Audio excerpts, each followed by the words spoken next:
Democratic आजाद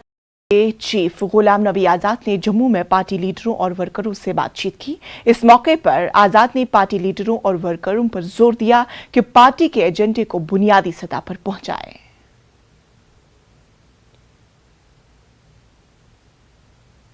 democratic आज़ाद party की एक अहम मीटिंग आज होने वाली है, जिसमें पार्टी के जो चेयरमैन हैं गुलाम नबी आज़ाद उसमें शिरकत करने वाले हैं और इस पूरे मामले पर इस मीटिंग में क्या फैसले और होने वाले हैं इस पर बातचीत करने के लिए हमारे साथ मौजूद हैं गुलाम अहमद सरूरी। सरूरी साहब, जो मीटिंग होने वाली है क्या कुछ खास होगा आज मीटिंग में? मीटिंग ये वर्करों की है, डेलीगेट्स की है। हिरासत जम्मू कश्मीर में अभी जो डेमोक्रेटिक आज़ाद पार्टी बनी है उसके बारे में पहले वर्कर्स की जो हमारे वर्कर है पूरी इस सूबा जम्मू के उनको बुलाया गया है।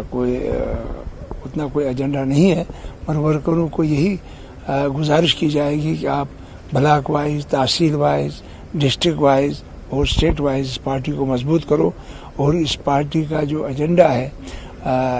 स्टेटहुड का, गारंटी ऑफ लैंड का, गारंटी ऑफ जॉब्स का और उसके अलावा पॉवर्टी लाइन को ऊपर उठाने का और तालीम, ये जो हेल्थ, टूरिज्म और बाकी चीज़ों पे जो यहाँ हालात बहुत ख़राब है, इस रियासत में